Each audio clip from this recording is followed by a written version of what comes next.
There's been a lot of talk lately about why we shouldn't be using hydraulic fracturing or fracking to get at shale oil and natural gas deposits. And I'm here to tell you that we should. Fracking is not new. It's been around since the 1940s, and it's been shown to be a safe way to get at our natural resources. And in fact, the EPA concluded that there were no substantial risks of fracturing fluid contaminating underground drinking water. And there's never been a case of contamination. Anyway, why would we want to rely on foreign oil or have high energy costs? I know I don't. So, hello everyone. Good afternoon. Welcome to my living room. Hi. And thanks for coming. As you just heard, I'm going to be talking today here about fracking, hydraulic fracturing. So what is fracking? It's hydraulic fracturing. It's literally the fracturing of rocks with hydraulic fluid. So what they do is they use high pressure fluid and they pump it into the bedrock of the bedrock underneath wells to increase production. This is done to increase the size of the well by expanding the fractures that are already in the rock and by creating new fractures.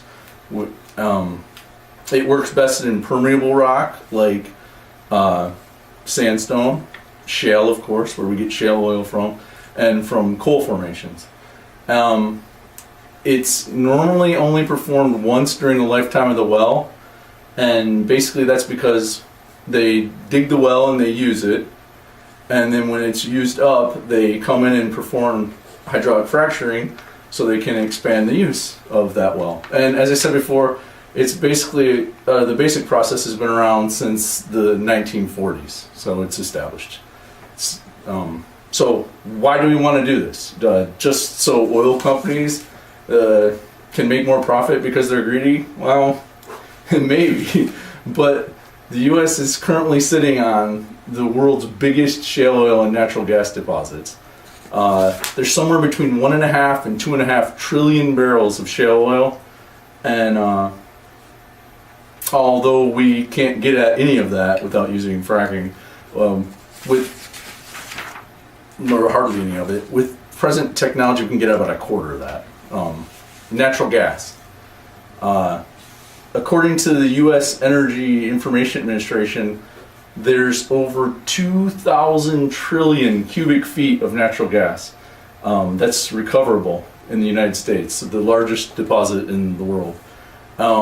Enough to last us at current use as of 2011 for 90 years.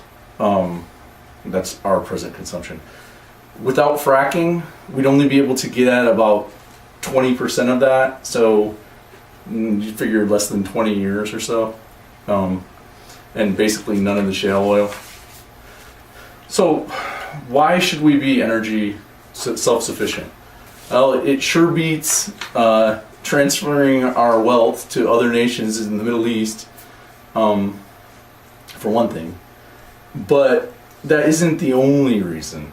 As the world continues to develop and countries like India and China become more industrialized, the worldwide demand for energy, mostly oil, is going to be increasing. And I've seen all kinds of numbers out there, 60% in the next 20 years. I don't know exactly, but the point is that the demand is going to go up, and it's simple economics.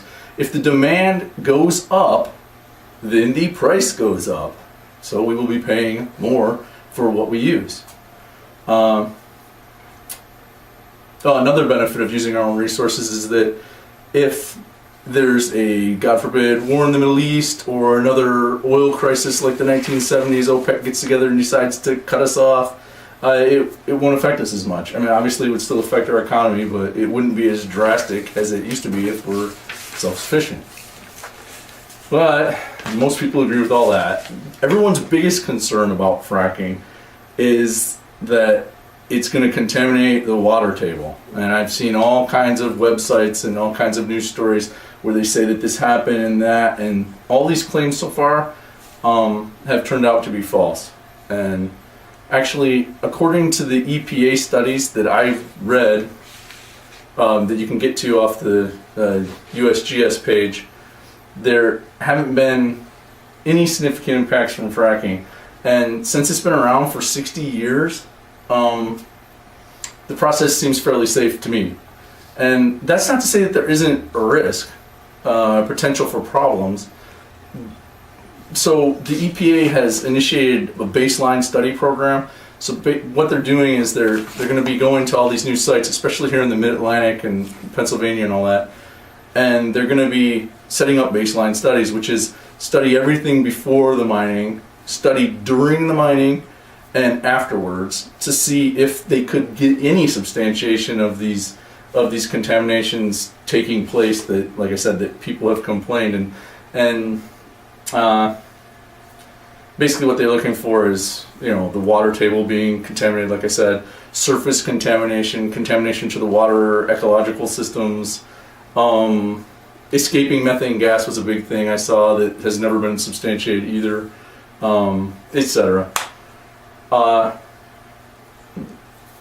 So that means the government's going to be keeping a close eye on these things, and that makes me feel a little better about it. Oh yeah, before we started, Tom had a question. He was asking, about earthquakes related to fracking. And I didn't plan to address this in my speech, but I did read a little bit about it while I was doing all this research. And there's been several stories and studies about fracking causing earthquakes. But according to the U.S. Geological Survey, the fracking is only capable of causing micro earthquakes. You can't feel a micro earthquake. I think that there was a couple that were large enough that they said were caused by fracking that actually could be felt, but we're still talking really small, barely registerable earthquakes. So those earthquake swarms from Oklahoma City and from Ohio's Youngstown, according to the USGS, they were not caused by fracking. So, as you can see, I'm in favor of hydraulic fracturing and other methods, similar methods, to establish energy independence for the United States. But I'm not blind, and I know that even though we have these massive reserves of shale oil and natural gas being much cleaner, of course, but we just can't continue to use fossil fuels at current rates indefinitely. And I won't even get started on climate change, but by expanding methods such as fracking, we can extract what we do have, and we can maintain our economy and maybe even grow. And during the time where we develop these new alternative energies, I believe that fracking can help contribute to giving us that time that we need to get to the new energies of the future. So, thank you very much. That's all I have.